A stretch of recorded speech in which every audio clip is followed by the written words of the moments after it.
Bonjour, bonsoir chez vous en Afrique, en Asie, en Amérique, en Europe et partout dans le monde. Bienvenue sur notre chaîne, votre chaîne en Afrique et en diaspora. On fait un autre saut et on reste au Burkina Faso. Désolé, comme je vous l'ai dit dans ma vidéo, mes deux vidéos précédentes, que je suis convalescent. J'étais malade, ça va beaucoup mieux, mais il reste une petite toux sèche, mais j'ai ma force et je peux recommencer à faire des vidéos pour votre bonheur et pour nos connaissances qu'on partage, quoi. Voilà, mais écoutez, on repart au Burkina Faso, comme je disais, et on va donc on suit donc le voyage de Ibrahim Traoré en Russie, quand il est allé pour l'invitation qui lui était accordée là, pour qu'il ait assisté à la cérémonie de commémoration de la victoire ou encore à commémorer la mémoire des héros russes qui étaient tombés au cours de la Deuxième Guerre mondiale. Alors ici, c'est une interview avec une journaliste de Sputnik Afrique. On va suivre ce discours de Ibrahim Traoré et on va partager nos pensées tout au long de l'interview. C'est une interview, excusez-moi. Qu'est-ce qu'il faut ajouter encore? Ok, voilà, on va s'y plonger tout de suite sans plus tarder. Et voilà, restez bien branchés, scotchés sur vos fauteuils, prenez votre boisson, vos popcorn, pourquoi pas, et on regarde ensemble. À tout de suite. Votre Excellence, bienvenue à Sputnik Afrique et merci beaucoup d'avoir accepté notre invitation. C'est une grande honneur pour notre agence. Merci.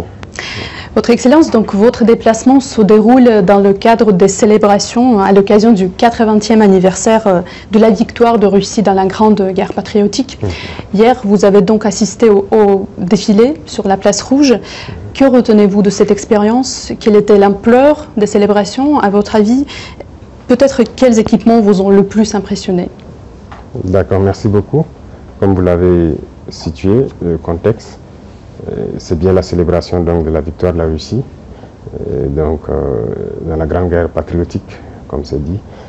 Nous avons été beaucoup impressionnés par le défilé, parce que comme le défilé a commencé sur toute la partie motorisée avec les engins, le mythique char T-34 qui a contribué à la victoire, et jusqu'à aujourd'hui aux engins récents, les T-90 et bien sûr d'autres types de missiles qui ont été développés. Ça nous a beaucoup impressionné, ça nous a donné beaucoup de leçons et ça nous a permis de voir comment donc, la Russie a évolué technologiquement sur le plan militaire depuis cette grande guerre jusqu'au jour d'aujourd'hui. La première impression d'Ibrahim Traoré, selon la première question de la dame, c'est un peu sur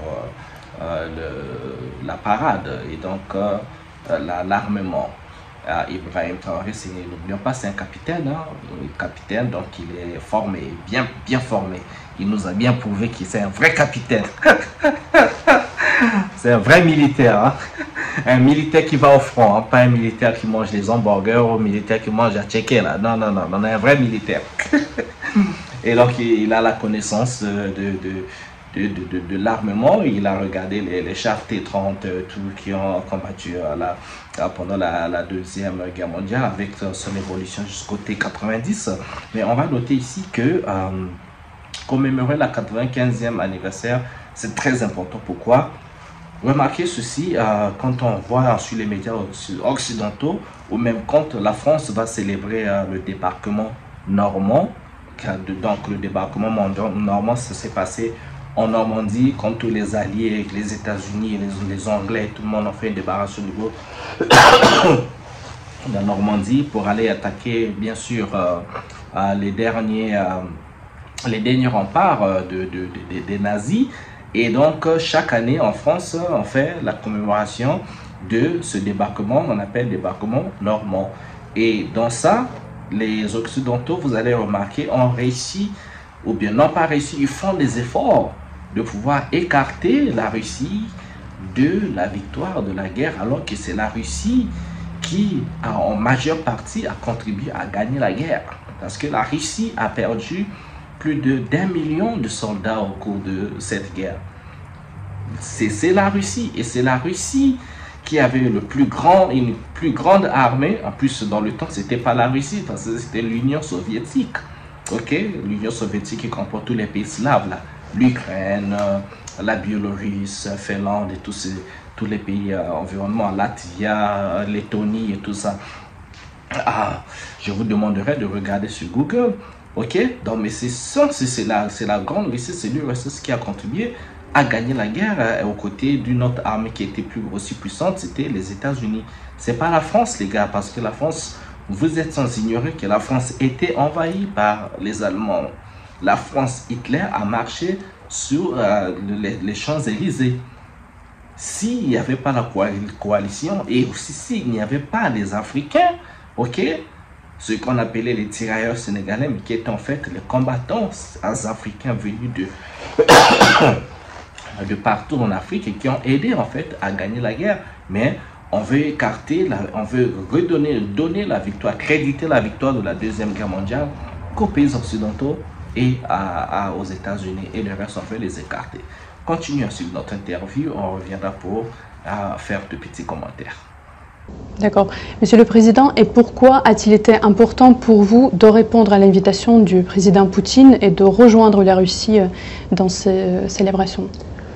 C'est important pour moi à plusieurs titres, parce que d'abord, c'est une invitation d'un pays ami. La Russie et le Burkina Faso aujourd'hui sont en étroite collaboration. Notre coopération est assez stratégique, donc ce qui fait que nous devons venir participer aux côtés du peuple russe. La deuxième chose, c'est que dans cette même guerre, nos ancêtres aussi ont contribué à la libération de l'Europe dans cette guerre, à lutter contre le nazisme, ce qui veut dire que nous avons donc une histoire commune dans la célébration de cette victoire. C'est très important. Et l'autre chose, c'est qu'aujourd'hui, la Russie et le Burkina Faso sont dans le même combat. Nous avons un monde que je peux qualifier d'unilatéral, et nous voulons un monde multipolaire. Voilà, nous voulons un monde libre, indépendant, un monde de paix, où les nations ne dictent pas à d'autres nations ce qu'elles doivent faire et comment ils doivent être. Donc la Russie est activement dans ce combat, qui est aussi un combat de dénazification, si je peux dire. Et donc nous aussi, nous sommes dans ce même type de combat contre l'impérialisme qui veut nous asservir, qui veut nous garder dans l'esclavage.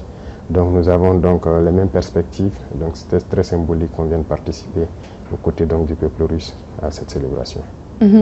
Comme je l'ai dit et comme le dit Ibé, c'est très important pour les Africains de célébrer cette victoire de la Deuxième Guerre mondiale, parce que nous avons nos ancêtres, nos parents, nos grands-parents ont laissé leur âme au cours de cette guerre. Donc c'est tout à fait normal que quand un partenaire, un ami vous appelle à célébrer ensemble et vous répondez présent, bien sûr. Et nous aussi en Afrique, je pense qu'on devait faire des efforts avoir une date commune où tous les pays africains vont converger pour célébrer les anciens combattants, pour célébrer les tirailleurs dits sénégalais, pour célébrer les vaillants soldats africains qui sont partis en France, qui sont partis en Europe pour libérer la France, libérer l'Europe du nazisme allemand. Et le combat jusqu'à aujourd'hui, ça n'a pas fini, puisque d'une manière ou d'une autre, nous sommes dedans, parce que les attaques qui sont récurrentes, dans ce qu'on appelle le terrorisme, moi j'appelle ça aussi une autre forme de nazisme, parce que le but, la finalité devient au même, c'est toujours subjuguer ou bien assassiner, créer le trouble, déstabiliser. Ok? Donc j'espère que dans l'avenir, nous les Africains, les pays africains trouveront une date commune où tous les Africains vont célébrer ensemble, et ça peut être, ça peut être une rotation par exemple. Une année, ça peut être célébré en Mauritanie, une autre année, ça peut être célébré au Sénégal, au Congo, au Gabon, au Cameroun, pourquoi pas. Voilà, continuons à regarder l'interview. Notamment, le peuple soviétique a contribué largement à vaincre le nazisme et le burkinabé, comme vous le dites bien, applique aujourd'hui les efforts pour lutter et pour éradiquer le terrorisme. Voyez-vous des similitudes entre nos deux peuples et en quoi cela se manifeste-t-il plus concrètement? Oui. Moi, j'ai appris beaucoup de leçons dans cette célébration et il y a beaucoup de similitudes dans la lutte que nous menons actuellement. Regardez, le peuple soviétique a sacrifié près de 27 millions de vies pour avoir cette victoire. Ils pouvaient à un moment donné dire que c'est bon, ils signent l'armistice, ils abandonnent. Mais le courage, la ténacité, la résilience a fait qu'ils ont continué le combat et ils ont fini par gagner. Le Burkina mène une lutte depuis maintenant près de 10 ans contre le terrorisme. C'est pas qu'il n'y a pas de morts, il y a beaucoup de morts depuis cette époque jusqu'à aujourd'hui. Mais nous n'abandonnons pas parce que nous savons que nous allons gagner la victoire et nous continuons ce combat. Donc il y a cet état d'esprit-là qui nous fédère et donc c'est ça qui est aussi très intéressant dans ces moments.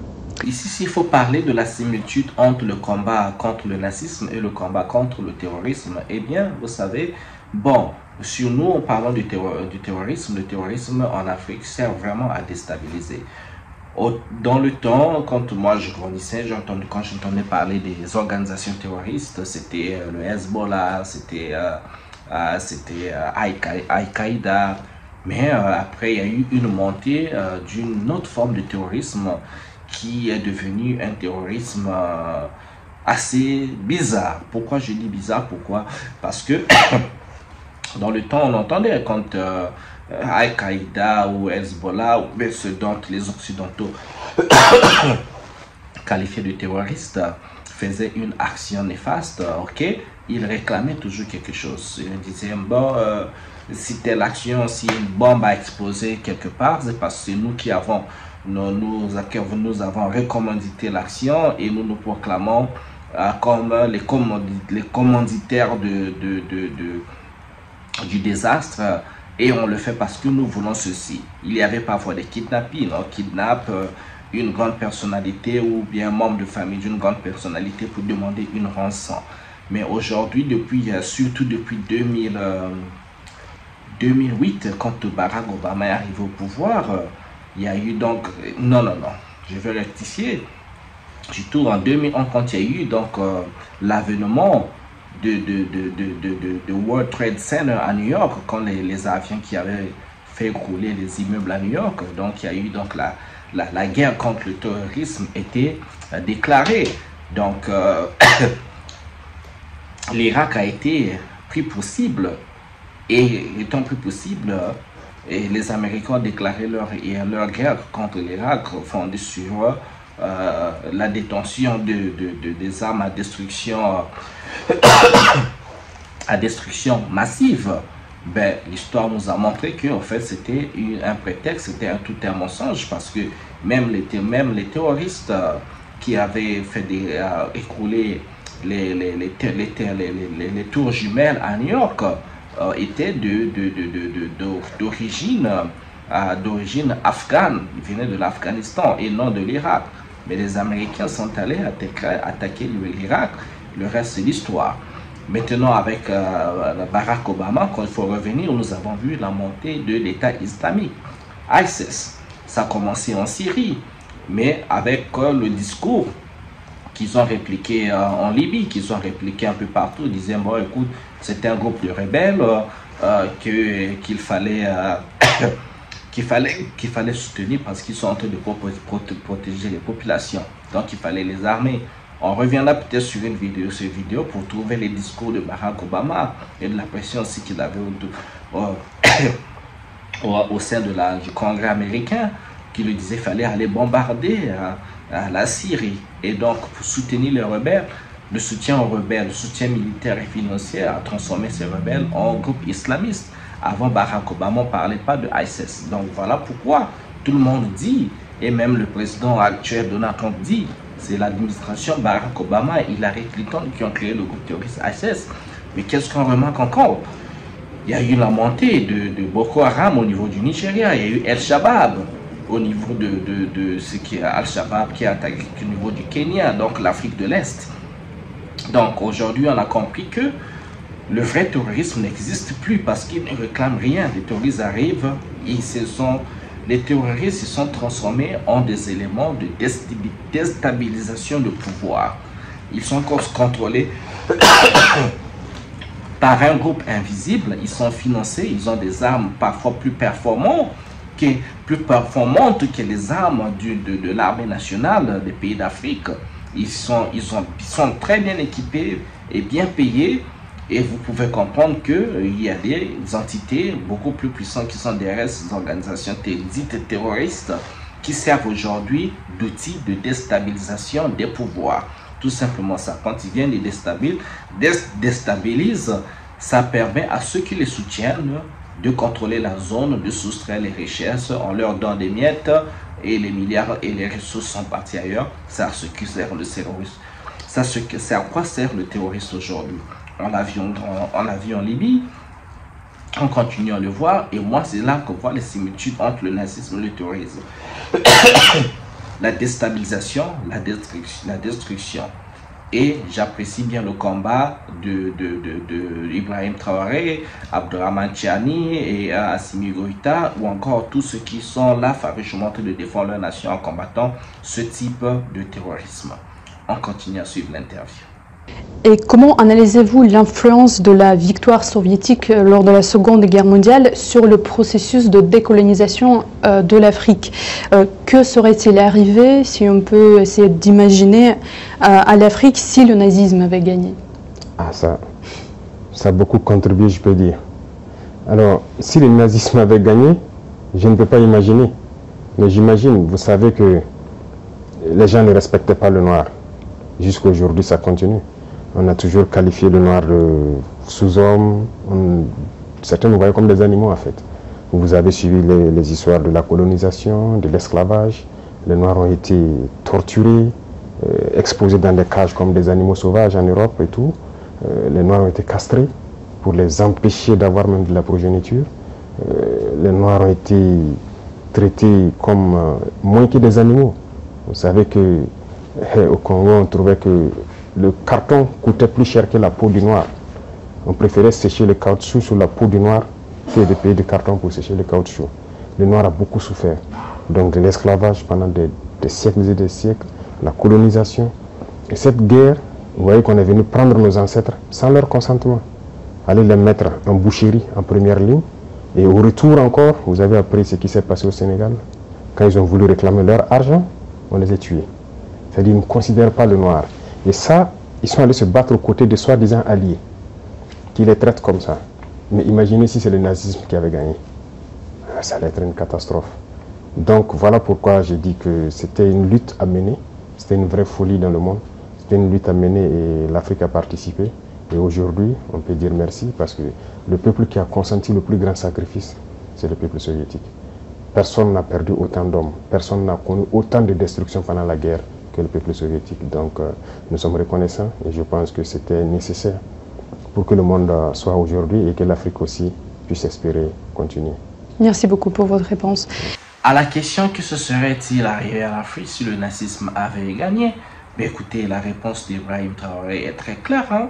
Et il y a un fait historique qu'on oublie souvent aujourd'hui, le pays, les intouchables, le pays dont on ne parle pas là, le pays qui a connu l'Holocauste, il dit qu'ils ont perdu 6 millions de morts.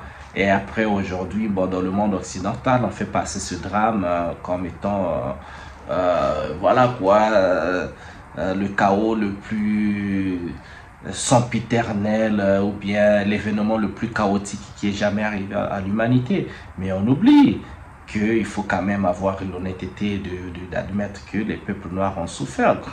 Les peuples noirs ont tout connu, de l'esclavage, de la colonisation, de toutes sortes de génocides, de subjugation, de la haine. Et même pendant la Deuxième Guerre mondiale, il y avait beaucoup d'expérimentations en fait sur les Noirs. On reviendra sur des vidéos, on mettra des éléments dessus et je vous recommanderai d'ailleurs de faire quelques recherches dessus. Vous trouverez sur Google, vous trouverez sur YouTube des vidéos atroces de ce que les Noirs ont subi. L'expérimentation sur la peau des Noirs, les gars. On fabriquait des chaussures en cuir avec la peau des Noirs et il y en a qui disaient que la peau des Noirs était de meilleure qualité que la peau d'une vache. Il y avait des expérimentations sur la peau, la chair du Noir. Et donc ça, c'est pendant le nazisme. Le terrorisme, bon, on réussit à le combattre, mais ça ne se manifeste pas encore. Bien sûr, peut-être dans des zones comme aujourd'hui, avec la destruction de la Libye et l'esclavage qui se passe là-bas en Libye. Et aussi les Noirs qui quittent l'Afrique pour pouvoir immigrer vers l'Europe, qui traversent les déserts, la mer Méditerranée, ce qui arrive. Mais imaginez que le nazisme avait gagné. En fait, ça serait arrivé pas seulement aux Noirs, en fait, puisque aujourd'hui, il n'y aurait plus français, hein, les Français parleraient allemand, bon, en fait, quasiment tous les pays, hein, qui devaient parler allemand aujourd'hui. Il y aurait la destruction des cultures, il y aurait la destruction des familles, il y aurait eu peut-être l'extinction de certains peuples.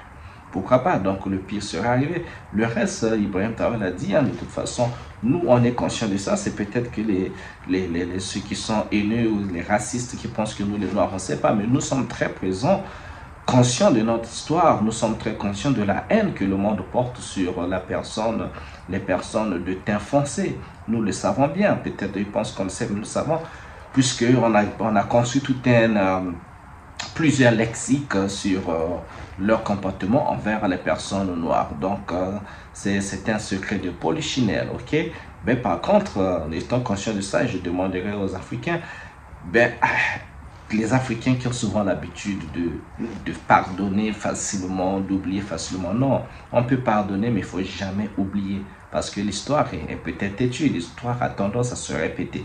Il ne faut jamais oublier et nous sommes là pour rappeler l'histoire, pour célébrer l'histoire comme ceux, les intouchables qui célèbrent l'Holocauste. On sait bien que parce qu'ils ne veulent pas oublier et nous également, nous ne devons jamais oublier parce que quand l'histoire se répète, elle se répète au centuple. Continuez de regarder l'interview. Monsieur le Président, vous avez récemment déclaré que le Burkina Faso sera le tombeau du terrorisme. Oui. Imposez-vous des délais concrets pour le vaincre complètement et comment voyez-vous la future aide de la Russie en ce qui concerne ceci, l'un des axes principaux du partenariat russo-burkinabé? Je l'ai dit parce que le Burkina Faso, nous travaillons à ce que aujourd'hui il y a beaucoup de criminels qui le recrutent pour venir combattre au Burkina Faso. Ce n'est pas du terrorisme, je ne sais pas comment qualifier ça, c'est de la criminalité. Ce sont des bandits qui ont été armés par les impérialistes pour nous déstabiliser, pour nous maintenir dans la guerre permanente et nous exploiter. Et donc, je l'ai dit, nous travaillons à ce que le Burkina Faso soit le tombeau du terrorisme.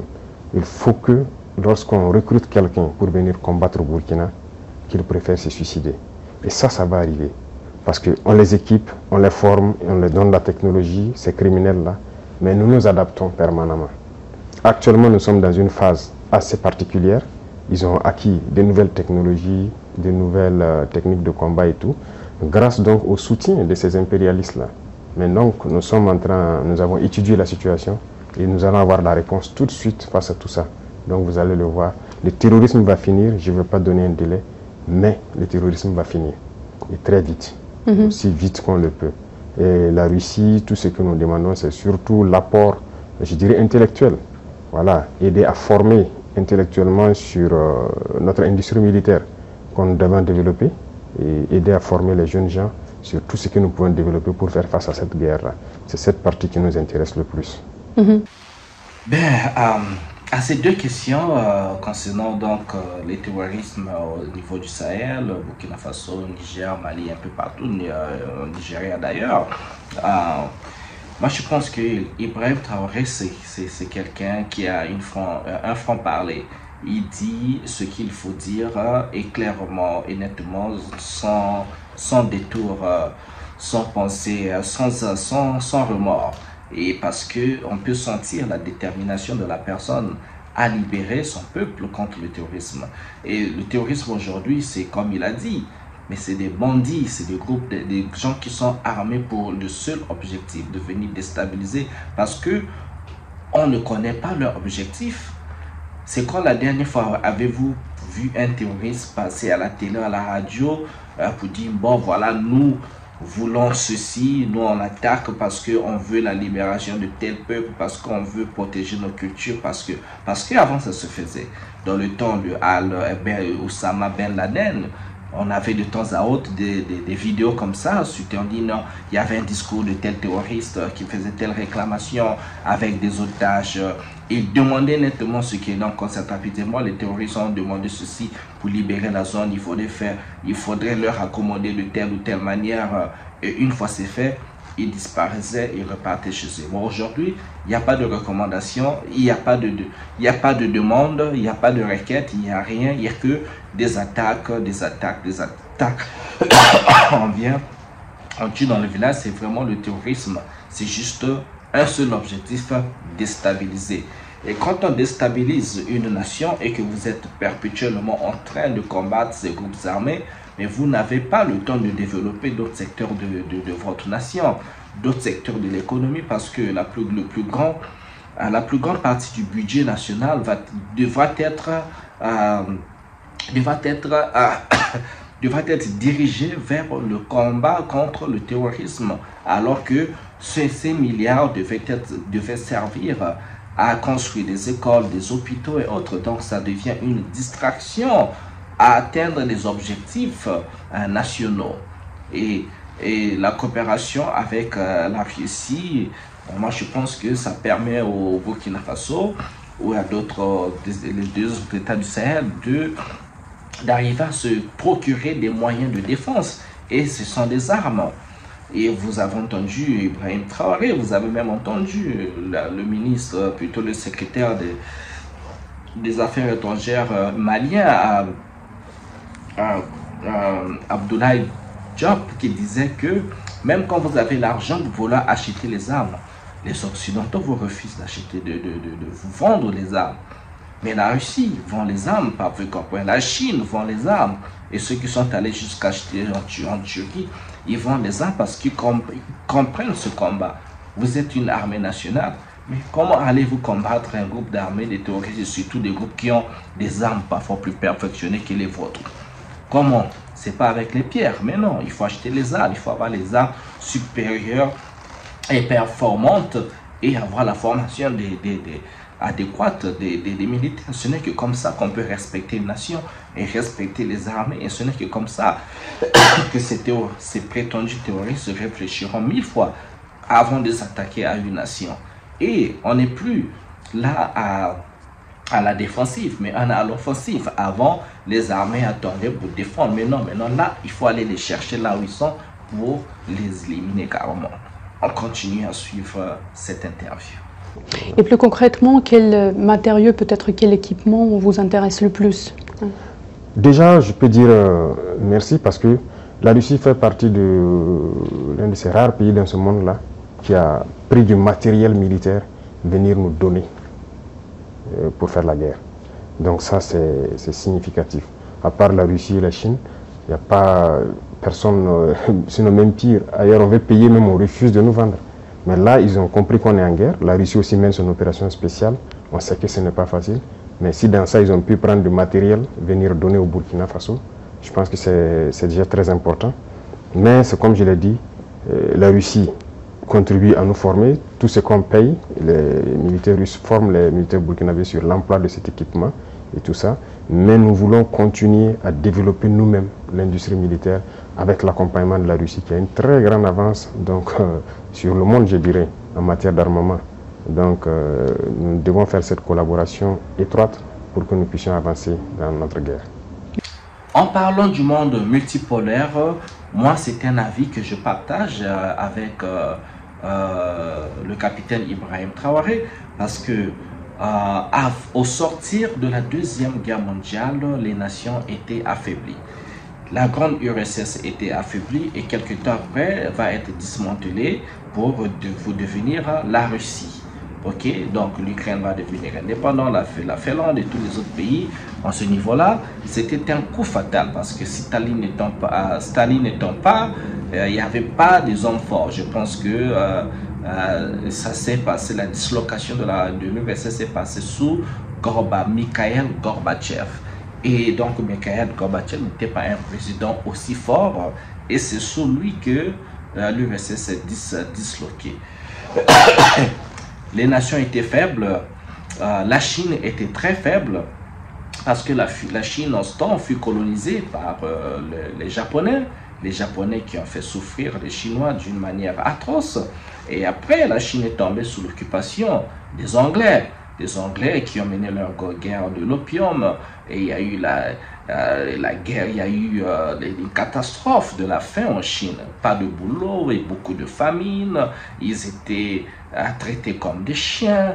Donc la Chine était un pays pauvre, un pays comme ils aiment nous qualifier, pays du tiers-monde, pays, voilà quoi, un non-pays, il faut dire. Il n'y avait pas de Chine, quoi, pays sous-développé, tous les péjoratifs que vous pouvez citer.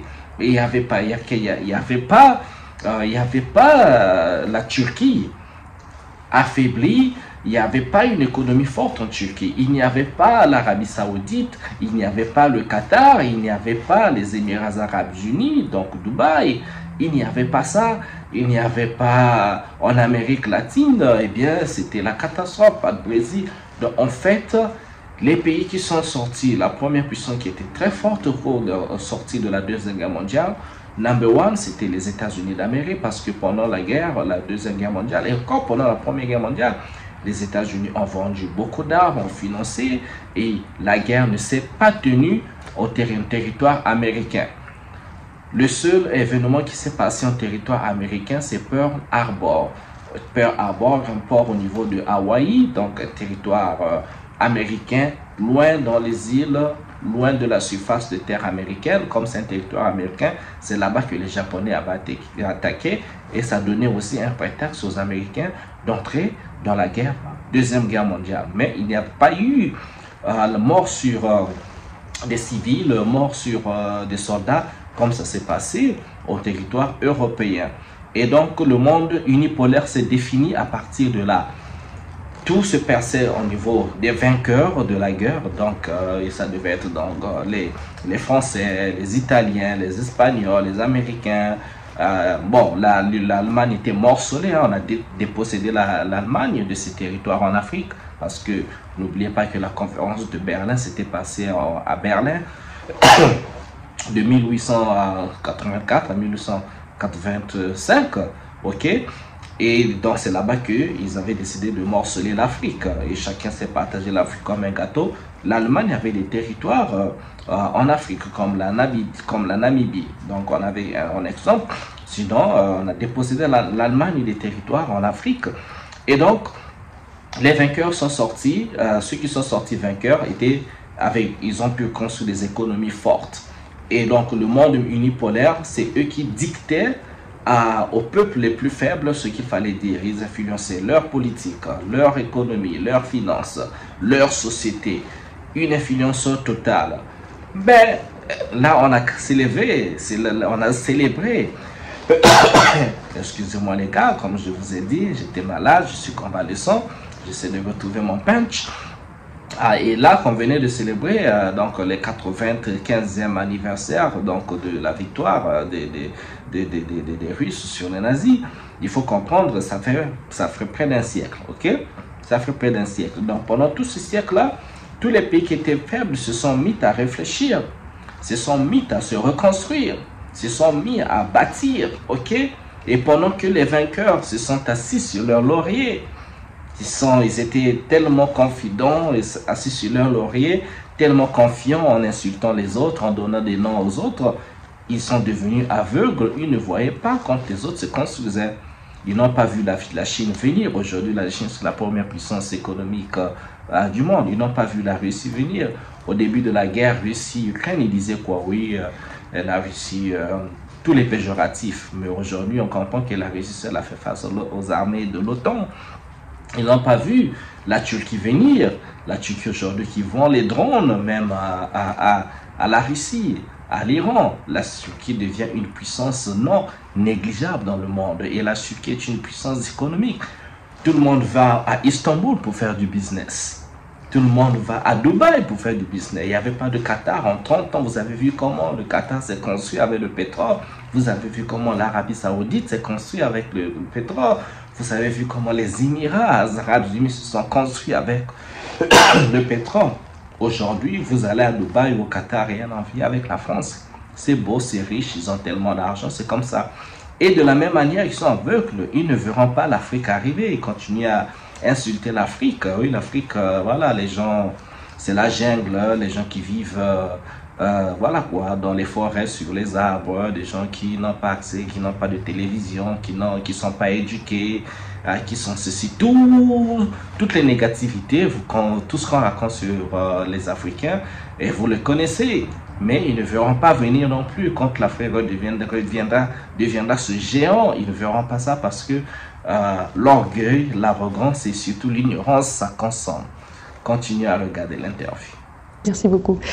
Donc, cette dernière année a été marquée par de grands changements pour le Sahel et pour chacun des pays de l'AES particulièrement, dont par exemple la rupture définitive avec la CEDEAO et l'adoption également de ses propres symboles, comme le drapeau commun.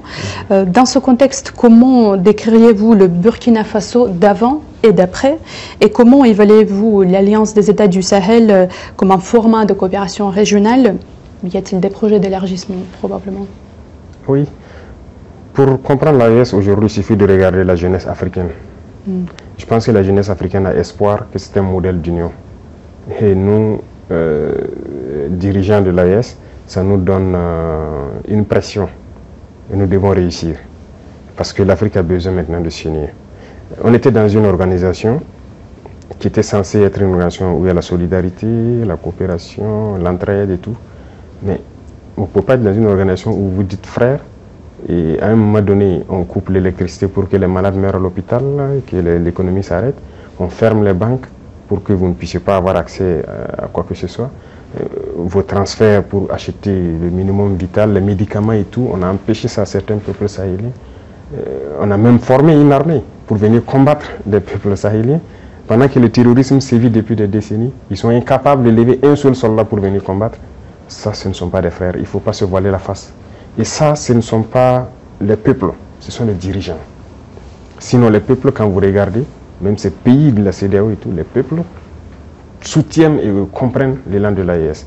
Donc ça nous réconforte à nous structurer, à être un modèle, pour qu'à l'avenir, ça puisse s'étendre. Voilà. Mais pour s'étendre, nous avons besoin d'asseoir des bases fortes. Et c'est ce que nous sommes en train de faire actuellement. Donc voilà un peu ce qui a mené à se retirer et à se structurer pour se relancer. Et sur cette question-là, on a visité un peu là, comment est-ce qu'on est arrivé à la formation un peu de l'AES, l'Alliance des États du Sahel. Vous avez suivi quand il y a eu le coup d'État de l'armée nigérienne où le président Bazoum a été donc destitué et Abderrahmane Tchani a pris le pouvoir. Mais qu'est-ce que vous avez remarqué? Le premier pays à faire le discours, c'était la France. Emmanuel Macron a fait la France, on va trouver le discours, mais où il dit, lui, il va donner des instructions aux autres pays, aux membres les pays membres de la CEDEAO de prendre l'action contre les putschistes, qu'ils appellent les putschistes et tout. Et tout de suite, on a vu, c'était un ordre indirect et il y a eu des ordres directs. Alors, les membres de la CEDEAO, qui au départ était la communauté économique, ce n'est pas une communauté militaire, mais c'est une communauté économique qui était là à assurer l'économie des nations, ok? Avec une constitution qui était non militaire, mais purement économique et qui s'est tout à coup transformée en une organisation militaire contre l'Afrique. C'était vraiment bizarre. Et la CEDEAO a voulu mener la guerre contre le Niger. On l'avait tous vu. Et malgré le terrorisme qui sévissait déjà, on a vu Boko Haram au Nigeria, il n'y avait jamais eu un discours de la CEDEAO. Et ils ont pu même sortir une armée, ils vont former une armée de près de 3 000 ou 5 000 soldats pour aller attaquer le Niger. Le Niger est restitué le président Bazoum à son poste. Vous l'avez vu. Et nous, personne n'a compris ça, mais comment la CEDEAO avait une armée à côté qui pouvait aller combattre le terrorisme. Mais avant qu'on ait destitué Bazoum, le terrorisme battait son plein. Il n'y a jamais eu ni la CEDEAO, ni l'Union africaine, ni aucun autre organisme comme la CEMAC en Afrique centrale ne s'est jamais prononcé pour dire qu'on va former une armée pour aller attaquer le terrorisme, mais pour aller destituer un Nigérian chez lui en menant la guerre contre lui. Alors ça, c'était inacceptable.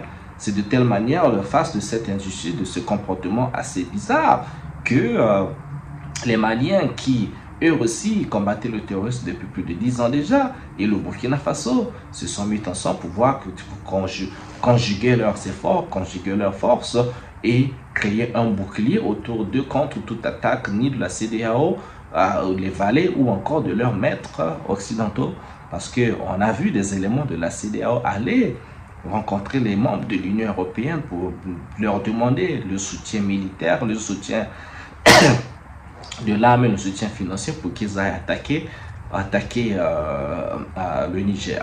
C'est déplorable. On continue. Monsieur le Président, pour beaucoup en Afrique, vous êtes plus qu'un président d'un pays, en fait, mais l'incarnation de renouveau panafricanisme. Pourquoi l'Afrique a-t-elle aujourd'hui tout particulièrement besoin d'un, si je peux dire, nouveau Thomas Sankara? Qu'est-ce que cela vous fait, en fait, d'assumer toute cette responsabilité à seulement 37 ans? L'âge n'est pas important, mais c'est de la pression, je peux dire. C'est de la pression, il ne faut pas prendre ça, en faire de la folie, de grandeur. C'est de la pression. Moi, c'est un message que la jeunesse me passe et ça me met plus la pression. Si j'arrivais à dormir 2 heures, j'ai réduit mon temps de sommeil à 1 heure et s'il ne faut pas dormir, il ne faut plus dormir. Parce qu'ils ont vu quelque chose sûrement qu'on est en train de faire et selon eux, peut permettre à l'Afrique de sortir donc de cette situation. Et nous, ça nous encourage, ça nous remotive à continuer le combat. Et c'est pourquoi j'ai dit que c'est une pression, c'est une très lourde responsabilité. Et je peux promettre que tout ce qu'on peut faire, c'est de ne pas trahir, c'est de continuer dans notre ligne de combat panafricain, espérer que ça puisse donc prendre donc toute la jeunesse africaine et que le panafricanisme que nous souhaitons tant puisse être une réalité. Parce que l'Afrique a beaucoup souffert. Il est temps qu'on puisse finir, travailler, se développer. Autant les Africains partent ailleurs, voient le mode de vie et tout ce qu'il y a. En Afrique, c'est possible. C'est possible. Donc c'est notre mission et nous allons l'assumer. On pose à Ibrahim Traoré sur l'effet qu'il fait au monde africain. Eh bien, moi j'adore qu'il reste humble et je prie qu'il reste humble et qu'il garde son focus sur ses objectifs. Il y a tout ce brouhaha autour de lui, toute cette liesse, toute cette agitation et tout aussi, parce qu'il représente un symbole. Hein. C'est pas seulement parce qu'on veut suivre Ibrahim Traoré. Vous savez, l'Afrique, tous les bons que nous avons eus ont été assassinés. On va aller de Lumumba, Kwame Truc, Sékou Touré, Kwame Nkrumah, Steve Biko, la liste est longue, Amilcar Cabral, la liste est tellement longue de lui-même Sankara dont il incarne aujourd'hui pour beaucoup l'image. Donc l'Afrique en fait a soif d'un leader, un leader charismatique, mais un leader qui leur donne l'impression qu'il travaille pour son peuple. Tout le reste là, ils viennent avec des discours.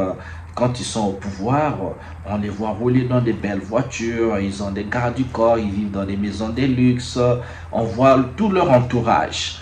Les ministres dans des maisons de luxe, leurs enfants dans des belles voitures, toujours dans des vacances, toujours ils construisent pas le pays. Les hôpitaux sont dans un état de délabrement, les routes ne sont pas là, mais les gens ils sont dans la fête, on les voit eux et leurs enfants. Et au final, on dit ces gens-là ne sont pas là pour travailler pour l'Afrique. Ils n'ont aucun amour pour leur propre pays. Et quand on voit quelqu'un comme Ibrahim Traoré arriver, où il ne prend pas son salaire de président, il est capitaine, il ne va pas en Europe, il va en vacances nulle part, il n'a pas de compte bancaire dans les pays des Occidentaux, il est là, il tient des discours clairs et nets, il est là pour son peuple, mais ça nous donne l'espoir, ça nous rend émotionnels. Ça nous redonne de la force de croire et on prie qu'il reste, qu'il garde le cap. Parce que c'est quelqu'un qui nous dit que il peut se sacrifier pour son peuple, il peut se sacrifier. Et là, ça traverse les frontières. Ça va au-delà du Burkina Faso, ça va au-delà de l'Afrique, ça va partout où il y a les peuples noirs dans le monde et aussi d'autres peuples, pas seulement noirs. Quand ils regardent, on s'inspire, ça donne le respect. Ça conjure le respect, cette façon de voir cette vision. Malgré tout ce que peuvent dire les détracteurs, mais bien c'est un combat politique. On ne peut pas être aimé de tous, mais cet engouement que les gens montrent est suffisant pour dire que nous sommes derrière lui, nous avons espoir, nous pensons qu'un jour l'Afrique méritera le respect qu'il mérite. Et c'est avec un président comme lui, avec ses confrères du Niger et du Mali, nous pensons que l'Afrique peut aller de l'avant. On continue. Monsieur le Président, de plus en plus de pays africains revendiquent la souveraineté et exigent le retrait des troupes occidentales de leur sol. Récemment, par exemple, le Tchad, le Sénégal, la Côte d'Ivoire ont formulé des demandes similaires. À votre avis, où l'Occident s'est-il trompé dans ses relations avec le continent africain? Bon, ce que je connais, c'est notre situation. Nous étions en guerre, nous avons vécu avec les troupes occidentales et tout. Nous avons vu et nous avons décidé de nous séparer de ces troupes-là parce que ça ne cadre pas avec la lutte. Au contraire, ça amplifie le phénomène. Les autres pays qui sont séparés, je ne peux pas me prononcer parce qu'ils se sont prononcés pour se séparer. Mais après, le président Macron a dit que c'est lui qui les a dit de trouver la formule et tout ça. Moi, je ne peux pas rentrer dans ce débat. Seuls eux, ils connaissent la vérité. Mais une chose est sûre, on ne peut pas parler de souveraineté et avoir une armée d'un autre pays sur notre sol qui nous dicte ce qu'il faut faire. L'économie, l'éducation, tout le développement d'un pays est basé sur l'armée. Donc chaque pays devrait développer son armée, être souverain et indépendant. Et donc c'est ce que nous sommes en train de faire. Quand je prends le cas du Burkina, ces armées ont été présentes et ça a contribué à tuer l'armée burkinabé. On ne recrutait plus. C'est eux qui disent quel volume il faut recruter. Il n'y avait plus d'armement, d'équipement et tout. Même les années 85 sous Sankara, on était mieux équipés que 10-20 ans après. Et finalement, le terrorisme est rentré. Quand le terrorisme est arrivé, on n'avait pas d'armée. On en souffre jusqu'à aujourd'hui. C'est dans la guerre que nous sommes en train de créer une armée. Donc c'est normal que ça prenne un peu de temps, on souffre, mais il faut créer une armée. Et sortir de cette guerre, on doit sortir grandi. C'est ce que je dis. Quand je regarde les statistiques de l'armée soviétique, le nombre d'hommes qu'ils ont perdus, mais au sortir de la guerre, ils sont sortis très grands. Et aujourd'hui, aucune armée n'a l'équipement que l'armée russe a. Donc nous aussi, nous devons apprendre de notre guerre. Au sortir de la guerre, on doit être très fort. La souveraineté commence par l'armée. Une fois que vous avez une armée forte, tous les autres volets peuvent facilement se développer. Voilà ce que je peux dire, ce qui a poussé le Burkina en tout cas à se séparer de ces armées-là. D'accord. Lorsque il y a eu cette montée du terrorisme, vous savez que les pays africains ont souvent été en partenariat avec l'ancien pays colonisateur, la France.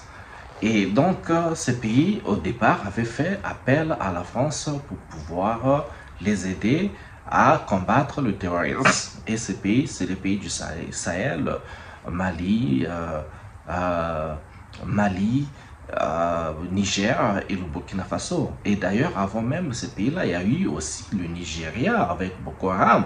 On a vu également des cas de terrorisme au Kenya avec El Shabab, sans compter la Somalie.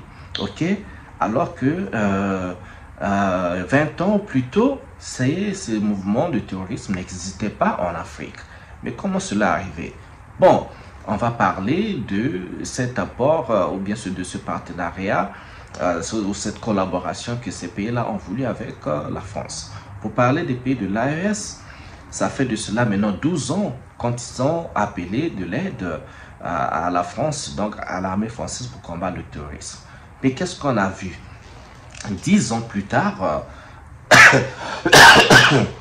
malgré la présence de l'armée française sur ces sols-là, eh bien, on a eu l'impression que le terrorisme, en fait, ne faisait que prendre de l'ampleur.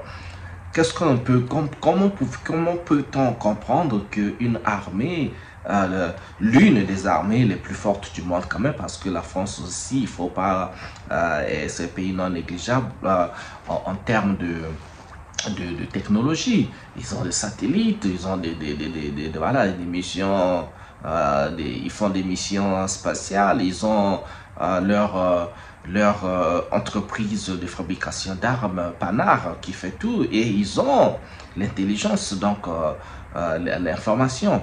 Ils peuvent bien, mais comment se fait-il qu'un groupement de terroristes qui sont souvent composés juste par des brigands africains, en fait, des jeunes Africains qui sont vulnérables, qui sont facilement manipulables, à qui on donne de l'argent, à qui on bourre la tête avec des idéaux rocambolesques et qui finissent par croire à ça et qui vont combattre contre leurs propres frères et sœurs. C'est souvent ça. Et ils sont souvent accompagnés des mercenaires étrangers qui les forment et à qui on donne des armes. Alors comment comprendre un groupement de terroristes, de jeunes, peut faire face à toute une armée française? Donc ça a pris 10 ans pour les gars, donc les leaders de ces pays-là, de se rendre compte que mais le terrorisme ne finit pas. Ces gars étaient censés nous aider, mais comment se fait-il que nous sommes encore en train de combattre le terrorisme avec beaucoup plus d'acharnement, avec beaucoup plus de vigueur, alors que cela devait déjà tirer à sa fin parce que nous avons un partenaire comme la France à côté. Et bien sûr, hein, si vous avez écouté beaucoup de discours, soit des représentants, des communicateurs du Mali, Niger ou encore Burkina Faso, eh bien chacun a eu à partager son expérience par rapport à cette collaboration et il était donc temps de mettre fin à ça parce qu'ils se sont rendus compte que avec ou sans la France, il y avait le terrorisme. Il était encore préférable qu'ils se débrouillent seuls à combattre le terrorisme. Déjà, comme l'avait mentionné une fois Abdoulaye Diop du Mali, qui disait que même les armes, en fait, les armées nationales ne pouvaient même pas avoir accès à l'achat des armes. On refusait de les vendre, les armes. Donc c'est tout ça qui les frustrait. Comment est-ce que vous allez combattre un ennemi qui est beaucoup plus armé qu'une armée nationale? Et quand on veut acheter les armes, on dit bon, il ne peut pas acheter des armes parce que il peut pas acheter des armes fatales. Mais comment voulez-vous ne pas acheter des armes fatales? Vous voulez qu'on fasse la guerre avec des bâtons ou avec des pierres? Mais c'est pas possible. Donc il fallait s'ouvrir sur un autre monde avec d'autres partenaires qui pouvaient vendre les armes et aider l'armée véritablement à faire face. Un autre sujet qui persiste en fait important, c'est le dossier ukrainien. La Russie se déclare prête à négocier sans conditions préalables, tandis que l'Ukraine pose constamment des contraintes. De plus, Kiev soutient les terroristes au Sahel. Qui ne veut pas la paix pour nos deux pays, à votre avis? Je pense que bien avant maintenant, il y a le président turc Erdogan qui avait réussi à créer un cadre de dialogue. Et je pense que les deux présidents se sont rencontrés en son temps. Ce n'était qu'au début de l'opération. Et nous tous, nous avons espéré que ça aboutisse et que voilà, les armes se taisent et que chacun revienne à de bons sentiments. Mais ce sont les Occidentaux qui sont venus dire au président ukrainien de ne pas accepter. On a suivi ça et finalement, ça donne quoi? Mais moi, je pense que tout ça rentre dans le cadre de la manipulation. Je pense qu'ils se sont fait manipuler. Sinon, les peuples ukrainiens et russes, c'était l'Union soviétique. Ils sont des frères. Comment se fait-il qu'on a pu cultiver la haine, la russophobie au sein de cette population? La guerre n'a pas commencé en 2022. C'est en 2014 que ça a commencé. C'est cette réalité aussi que beaucoup de gens peut-être ne connaissent pas, ou bien qu'on refuse de dire. C'est en 2014 que la guerre a commencé. Et aujourd'hui, on est surpris de voir que les gens rejettent peut-être la balle sur la Russie et tout ça. Quand on bombardait les civils russophones en 2014, qui parlaient? Il y a des images qui sont toujours là. On a enfermé des gens dans des maisons, les brûlés. Il y a des images qui sont là. Mais il fallait agir pendant tout ce temps. Ils ont été manipulés. Et aujourd'hui, la réalité est là. Vous voyez, toute l'aide qu'on donnait, ce n'est pas une aide. On a dit de donner les minéraux. En réalité, l'Ukraine n'appartient plus aux Ukrainiens. On les a manipulés et ils sortent perdants. Tous les secteurs seront gérés par ceux qui les ont conduits dans cette guerre. Et c'était espérer affaiblir la Russie. Mais la Russie sort encore plus grande de cette guerre. Donc moi, je pense qu'ils doivent comprendre cela et revenir à la raison pour avoir des négociations et aboutir à la paix. Parce qu'ils ont déclaré qu'ils soutiennent les terroristes. Vous avez tous suivi ça. Et on le constate sur le terrain également, qu'ils soutiennent effectivement les terroristes. Ce n'est pas une bonne guerre. Je pense qu'ils se trompent éperdument. Ils doivent revenir à la raison. De toute façon, ils peuvent les soutenir, nous les combattrons et nous gagnerons. Donc, s'ils n'ont pas compris jusqu'aujourd'hui que toute cette manœuvre, c'était pour les effondrer et s'accaparer de leurs minéraux critiques, ils peuvent continuer la guerre. Donc, voilà ce que moi je peux dire sur la situation. Chaque peuple doit comprendre qu'il faut éviter de se faire manipuler et rentrer dans une situation très compliquée. Voilà un peu ce que je peux dire. On se rappelle tous du nom Boris Johnson. J'espère que vous n'avez pas oublié. Parce que, bien sûr, comme le mentionne Ibrahim Traoré, qu'il y avait bien un processus de négociation au début de la guerre ou bien au début de l'opération militaire spéciale. Et ces négociations devaient se faire en Turquie, n'est-ce pas? Et qu'est-ce qui s'était passé? C'est Boris Johnson, les Européens, lui, un délégué dans l'Angleterre qui s'était déplacé donc pour sommer à Zelensky de ne pas entamer, de négocier avec la Russie et qu'il devait avoir tout le soutien nécessaire pour faire la guerre contre la Russie. On devait lui pour pouvoir en argent et aussi en matériel militaire. Et donc, toute cette coalition de l'OTAN, les pays de l'OTAN et les États-Unis devaient se mettre derrière Zelensky, derrière l'Ukraine pour les aider à mener une guerre contre la Russie. Et je pense que Zelensky est tombé dans le piège tout en oubliant qu'il signait un pacte avec le diable parce que il avait complètement oublié que ces gens-là n'ont que des intérêts, ils n'ont pas d'amis. Et lui s'est senti peut-être avec la force qu'il a vue, s'il a derrière lui tous les pays de l'OTAN et qu'il y a aussi les États-Unis comme partenaires, avec leur soutien, ils pouvaient donc faire face à la Russie.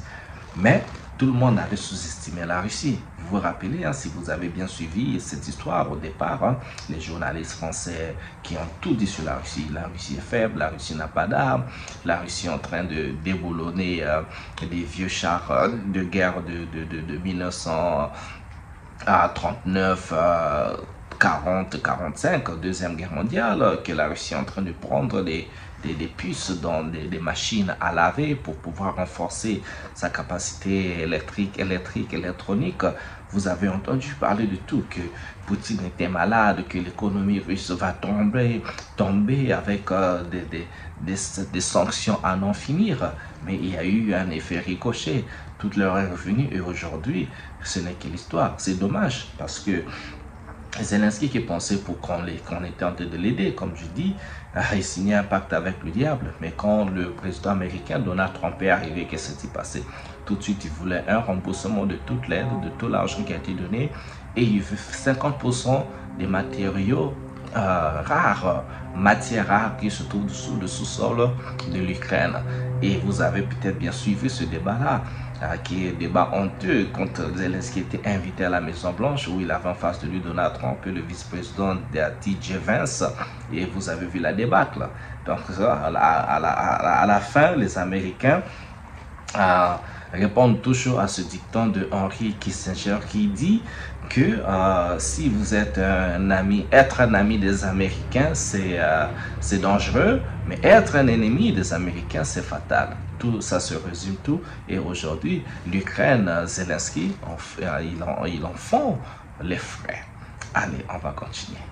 Merci beaucoup pour cette réponse. Monsieur le Président, que pensez-vous de l'agence de presse Sputnik et de son rôle dans l'espace médiatique africain? En quoi ces contenus sont-ils attirants pour les auditeurs africains? Et quelle est la différence principale avec les médias mainstream, à votre avis? La presse est très importante. La communication, vous savez que c'est à travers la presse qu'on conditionne les esprits des peuples. Donc, vous jouez un rôle déjà très important en faisant sortir une part de vérité de l'histoire et du présent. Et il faut continuer dans ce sens à éveiller les consciences. Parce que vous voyez, toutes ces presses occidentales et tout ça ont contribué à endormir les consciences des peuples africains. C'est leur narratif qui passe et tout ça. Et on a pu se rendre compte que souvent ils inventent de gros mensonges pour juste diviser les peuples, pour permettre à leur politique d'agir et de faire ce qu'ils veulent, de préparer le terrain et tout. Donc il faut que vous fassiez l'antithèse de ce qu'ils font. C'est-à-dire contribuer à éveiller les consciences, et vous avez un rôle important à jouer, surtout en Afrique même. Que l'Africain comprenne son histoire, se réveille et arrête donc de croire aux mensonges de ces médias occidentaux-là.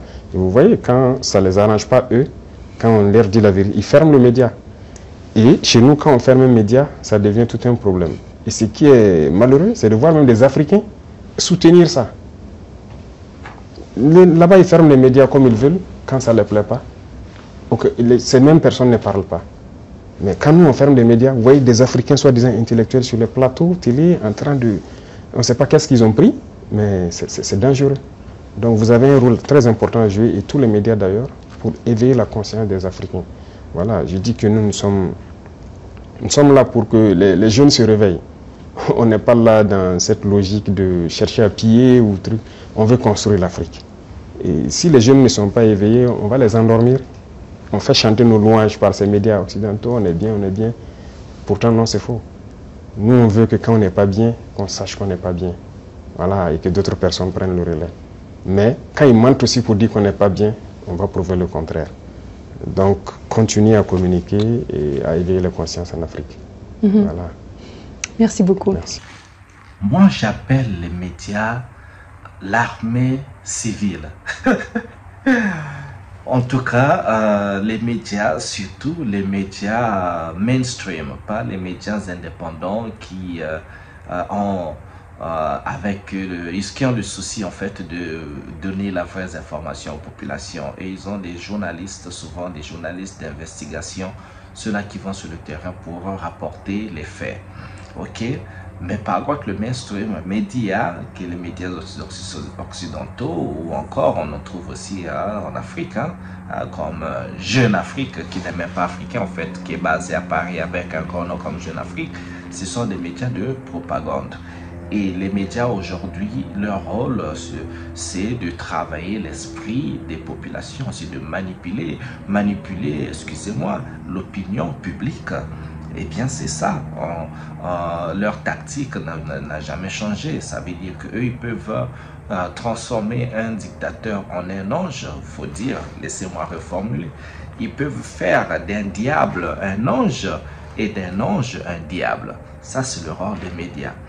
Quand ils t'aiment, tu es de leur côté, quels que soient tes vices, ils vont embellir, ils vont mettre une belle peinture, ils vont mettre du parfum pour te faire passer pour quelqu'un qui n'était pas.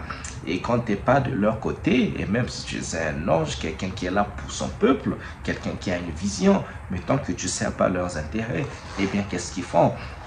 Ils envoient leurs médias, où ils vont chercher dans ta vie, qu'ils trouvent un seul élément dans ta vie, même quand tu avais 2 ans d'âge, si on trouve que bon, à 2 ans d'âge, ou quand tu avais 5 ans, peut-être que tu avais poussé un autre bébé, eh bien, ils vont prendre rien que ce fait. Ça, c'est quand ils ont cherché, ils n'ont rien trouvé. Ils ont trouvé un fait comme ça à 2 ans.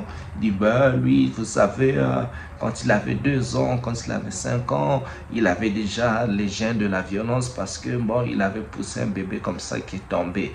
Donc, ça va jusqu'à être aussi ridicule que ça. C'est pour manipuler l'opinion publique, pour vous dire cette personne, elle est mauvaise. Et quand on vous travaille ça, on vous bombarde des mensonges tous les jours. Un mensonge assez répété devient une vérité ou leur vérité. Vous comprenez? Et ça leur permet, eux, d'envoyer leurs armées de passer à l'action de votre destruction.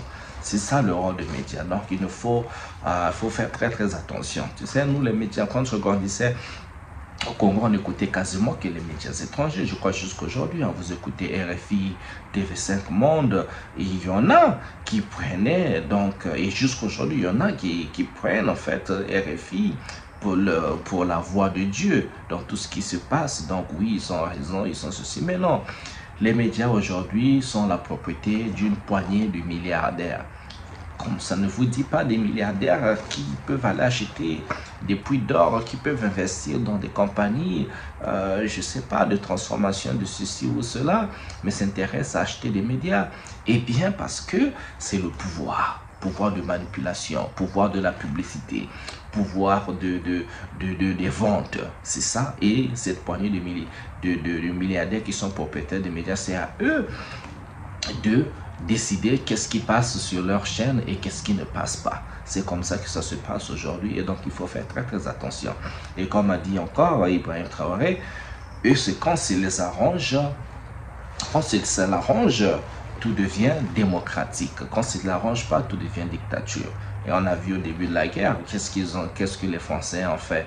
Ils ont fermé la chaîne, les médias russes, Arte et Sputnik.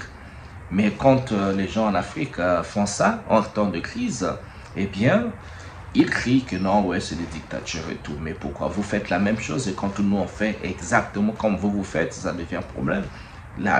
L'Ukraine a fait pareil. Mais pourquoi quand c'est les Africains, ça devient un problème? Quand c'est vous, non, ça devient normal. C'est ça, en fait, ce qu'on demande, cette condescendance, cet orgueil, cette arrogance-là que nous dénonçons envers les peuples africains, que vous ne voulez pas que nous nous exprimions. Quand on s'exprime, et on fait quelque chose de mauvais. Voilà, on continue. Monsieur le Président, ensuite, au propos du commandant de l'Africom devant le Sénat américain, votre gouvernement a donc réagi avec fermeté, dénonçant des accusations infondées sur les choix souverains du Burkina Faso. Que répondez-vous à ceux, notamment à Washington, qui continuent de remettre en cause la légitimité de vos partenariats actuels, notamment avec la Russie? Et comment entendez-vous défendre l'image du Burkina Faso sur la scène internationale face à ce type de discours? De toute façon, on est libre de lier les relations avec qui on veut, c'est ça l'indépendance. Donc sur ce volet, ils peuvent continuer à penser ce qu'ils veulent. Nous irons où nous voulons. Voilà, pour peu que ce partenariat puisse être en tout cas mutuellement bénéfique pour chacune des parties. Quant à ces propos, vous l'avez dit, on a protesté à travers le ministère des Affaires étrangères, c'est une chose. Mais je ne sais pas ce qui s'est passé avec ce général. Il y a un souci quand même. Et je souhaite peut-être qu'il fasse un mea culpa. Si on l'a envoyé, qu'il comprenne que ce n'est pas la bonne mission. Si on l'a trompé, qu'il le dise publiquement, ou sinon devant le Sénat qu'il s'est trompé. Ou aussi si c'est une mauvaise intention, eh bien nous allons l'affronter comme il le faut. Parce que tout ce qu'il a dit, c'est du mensonge. Et c'est très vilain de voir un adulte mentir, de voir un adulte officier général d'une grande armée mentir. C'est très grave. D'abord, il a parlé de l'or du Burkina qui sert à ce que nous on utilise pour se protéger et tout. D'abord, c'est l'or du Burkina, c'est pas son or. Ça, c'est la première des choses. En quoi ça le regarde? Ça ne le regarde en rien. C'est le Burkina, c'est l'or du Burkina. Ça ne le regarde pas. Deuxième chose, il ment. Parce que le Burkina n'a jamais eu de réserve d'or jusqu'à ce que nous on arrive. C'est nous qui avons commencé à réserver l'or au trésor du Burkina Faso. Sinon, il n'y avait pas un seul gramme de réserve d'or au Burkina. Ça veut dire que c'est un menteur encore. L'autre chose, quand il dit qu'on utilise pour se protéger et tout, on est libre. Si le peuple a décidé qu'on le gouverne, nous avons le devoir de nous protéger. Donc on est libre. En quoi ça le regarde? Et le volet qui m'a le plus fait mal, pas parce qu'il est général ou parce que c'est un Américain ou quoi, c'est parce que c'est un noir. Et ça fait très mal de voir qu'on utilise un noir pour combattre un noir. Et ça n'a pas commencé maintenant. Il faut que ça s'arrête. Voilà, c'est très dangereux. Même la Libye, qui a détruit la Libye, on a encore utilisé un noir. Dans les films, dans le temps, chez les Américains, les noirs jouaient toujours le mauvais rôle. Mais on s'est dit c'est dans le film. Mais pourquoi les noirs doivent continuer à jouer le mauvais rôle? Et je pense que s'il a entendu cette interview, il doit se regarder dans un miroir, avoir honte, sortir, dire que bon, on m'a fait un faux rapport, je regrette. Il doit le dire publiquement. Si c'est un faux rapport, on l'a fait. Parce que c'est possible. C'est possible qu'on l'ait fait un faux rapport et qu'il sorte dire, parce que vous avez suivi, quand je prends notre voisin, encore comme je dis entre nous noirs, le ministre de la Défense ivoirienne, qui se promène, aller en Turquie, voir le ministre de la Défense turc et lui dit de ne pas nous vendre des armes.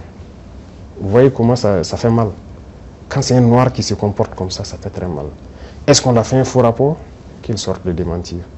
Si on l'a envoyé pour créer un problème au Burkina, comme ils ont l'habitude de le faire, eh bien, on va s'apprêter, on va les attendre.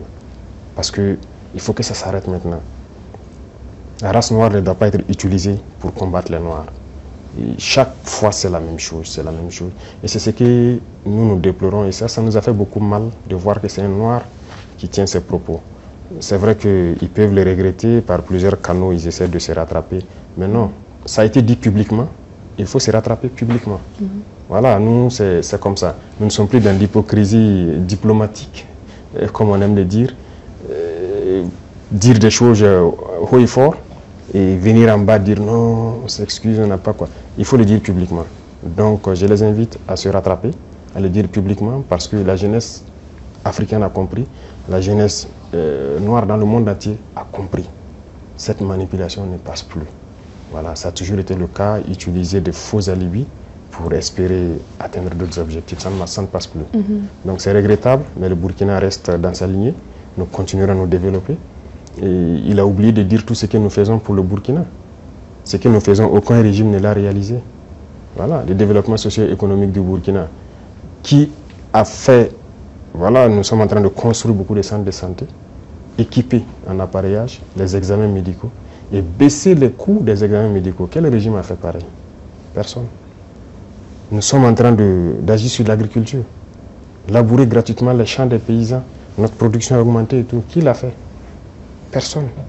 L'armée que nous sommes en train de créer, d'une nouvelle armée, l'armée burkinabé n'a jamais été autant fournie en effectifs, en équipement que maintenant. Qui l'a fait? Aucun régime. En matière d'emploi, aucun régime n'a créé autant d'emplois que nous l'avons fait. L'industrialisation. Peut-être que c'est ça qui les fait mal, qu'ils veulent arrêter, et il faut inventer des mensonges. En tout cas, je les invite à revoir leur copie. Voilà, c'est ce que je peux dire. C'était un gros mensonge et c'est regrettable. Thomas Sankara disait que l'impérialisme est un mauvais élève.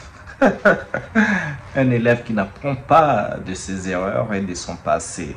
C'est exactement ce qui s'est passé avec le général américain Michael Langley. Vous savez que c'est la même formule. Hein. Ils ont utilisé la même formule avec, comme on appelle le gars de l'Irak, Saddam Hussein. Il disait qu'il avait des armes de destruction massive. À la fin, ils sont allés tuer plus d'1 million d'Irakiens.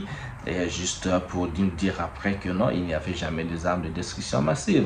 Ils ont fait la même chose avec Kadhafi. Il dit que Kadhafi est en train de tuer ses populations. Il fallait partir en mission en Libye pour protéger les populations civiles. Ils sont allés là-bas, ils sont fait tuer Kadhafi. Et aujourd'hui, on ne sait même pas qui dirige la Libye. On ne sait même pas ce qui la paix ou bien la protection de la population qui sont apportées. Aujourd'hui, ils sont passés Barack Obama, il est au silencieux, il est en train de jouer de son argent. Et c'est la catastrophe en Libye là-bas. Il y a l'esclavage des Noirs, on ne sait pas qui est président, le terrorisme dans le Sahel, c'est l'enfer. Ils ont tout simplement ouvert une boîte à Pandore. Et on voit la même chose avec la Syrie. Qu'est-ce qu'ils n'ont pas dit quand ils ont créé le groupe terroriste ISIS? C'était la même chose. Que oui, Bachar al-Assad, je ne suis pas en train de défendre les gars, mais je vous dis seulement que leur théorie, c'est la même chose. Ils disent, oui, il est en train de faire la répression des populations civiles, il faut aller les protéger. Bachar a résisté par son partenariat avec la Russie, mais après, quand il a été déchu, qui l'a remplacé?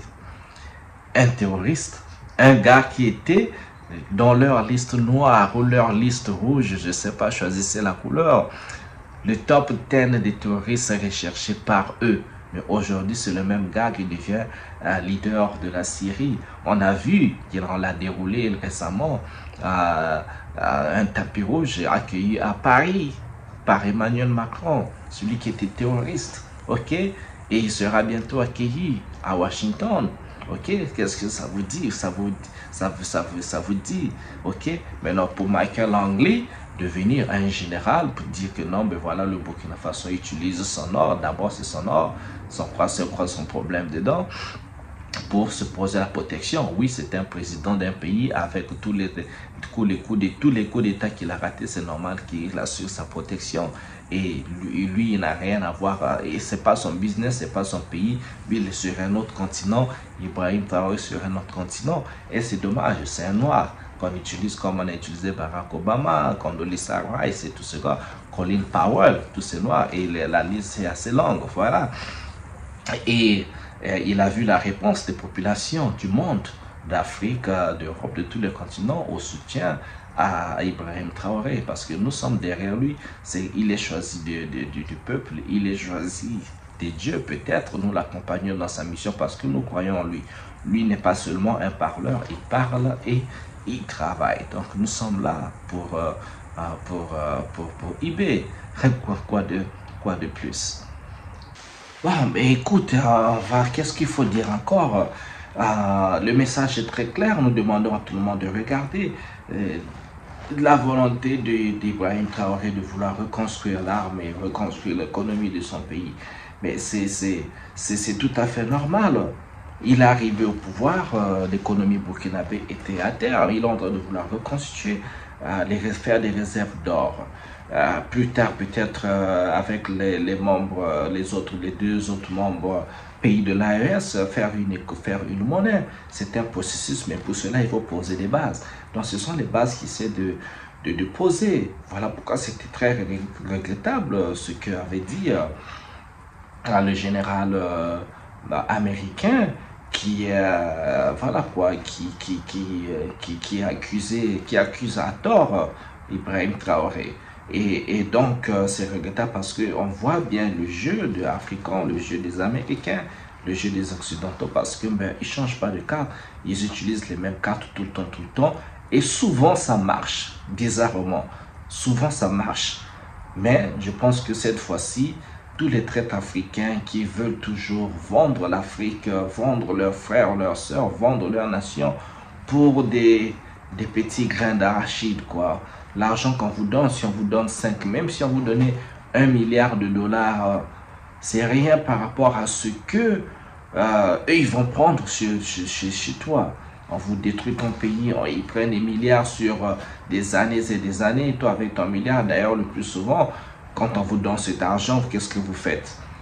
Vous trahissez, vous prenez l'argent, vous allez encore garder l'argent dans les banques en Occident, vous allez encore jeter chez eux. Le jour qu'ils décident de vous éliminer, ils vous éliminent et récupèrent l'argent qu'on vous a donné. De toute façon, même quand vous achetez chez eux, vous payez les taxes, vous payez les frais d'entretien d'argent et c'est comme si vous n'avez absolument rien fait.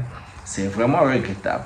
Mais avec des gens comme Ibrahim Traoré, Assimi Goïta, Abdourahmane Tchani, nous avons Julius Malema. En fait, il y a plein de gars, plein de panafricanistes ou bien des gens qui aiment l'Afrique. Il y a une nouvelle génération qui comprend les choses, qui se démarque des vieux qui qui ont signé comme des traités avec le diable et tout. On ne comprend pas leur comportement.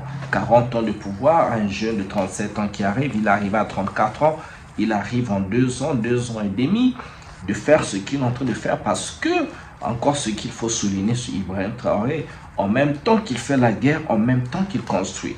Ce qui est très difficile, parce que dans ce processus-là, quand les gens, les terroristes viennent déstabiliser, votre focus c'est faire la guerre pour ne pas construire, et les années passent. Et lui, il réussit en même temps à être sur le front, à vouloir renforcer l'armée, à faire la guerre, mais à faire des projets, à bâtir des entreprises, des hôpitaux. Là, il y a un grand manque qu'on construit au Burkina Faso. Il y a plein de projets qu'il est en train de lancer en même temps qu'il est en train de combattre. Ça, c'est formidable. Voilà, c'était mon commentaire pour aujourd'hui. Excusez-moi, je suis en train de tousser là. Mais je fais mes efforts parce que j'ai pas fait de vidéo à un moment. J'étais vraiment down, quoi, sur le lit, vraiment malade.